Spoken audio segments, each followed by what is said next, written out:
Welcome to this week's edition of Outdoors Online, a weekly webcast produced by the North Dakota Game and Fish Department. I'm your host, Tom Jensen. My guest this week is Jessica Howell. Jessica is the ANS coordinator for Game and Fish. ANS stands for Aquatic Nuisance Species. Jessica, exactly what is an aquatic nuisance species? An aquatic nuisance species is a species of plants or animals that were brought in from somewhere else, so they are not native to the area, and they do some type of harm to our waters, whether that's ecological harm or they harm the way that we recreate, whether that's fishing or swimming or boating, or they can also cause other problems like economical problems, such as clogging pipes and infrastructure for power plants and water treatment plants. Do we have any of them in North Dakota now? We do. We have 4 species of aquatic nuisance species that we are concerned about. 2 are plants, one is fish, and one is the zebra mussel, which I'm sure a lot of people have heard of. I know you mentioned zebra mussels, and you also mentioned clogging water systems and things like that. I would guess the zebra mussels in the Red River that we've discovered already have the potential, at least, to do the most harm. Right now, I would say that's probably fairly accurate. The zebra mussels are a very small organism. They're about 2 inches when they're fully grown. But those small organisms can reproduce very quickly and take over an area, and part of the problem is, like we mentioned, clogging pipes. So they get into a pipe, they clog it, and it can cause damage. If it's a power plant, they can overheat and cause a lot of problems there. If it's a water supply, they can actually clog pipes to the point where you can't get any water out of them. So that's definitely a problem. It costs a lot of money and time for companies or cities to take care of zebra mussels, keep them from growing, or to periodically clean out their pipes. And so that cost is usually kicked down the road a little, as to say, to the consumers. Okay. So. Is there anything, once they're established, and they are in the Red River, that we as an agency can do to eradicate them, to keep them from spreading? Right. There have been some successful eradication attempts in the United States. Never on a river that I'm aware of, but and generally the eradication attempts are very expensive, and they're very difficult, and they require a very specific set of circumstances. So one example is drawing down a lake and letting it sit over winter. Well, we can't do that with the Red River. We can't just turn off a faucet. Another example would be using potash in a quarry lake in Virginia, which was, again, it was a unique situation, and they weren't able to, or we wouldn't be able to replicate that in North Dakota. So the best thing that we can do basically is to keep them from spreading.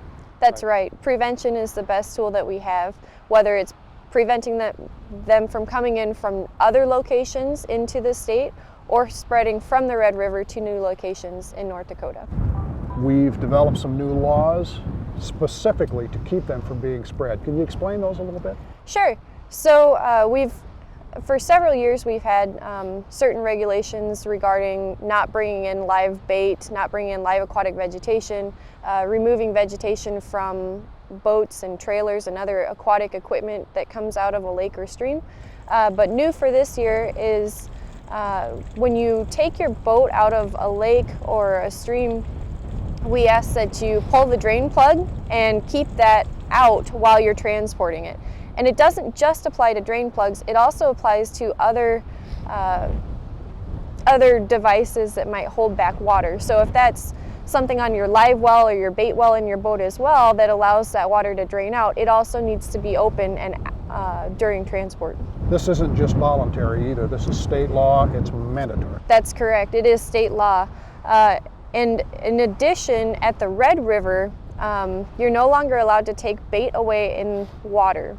So at most of our waters around the state, it is legal to transport live bait away in 5 gallons or less.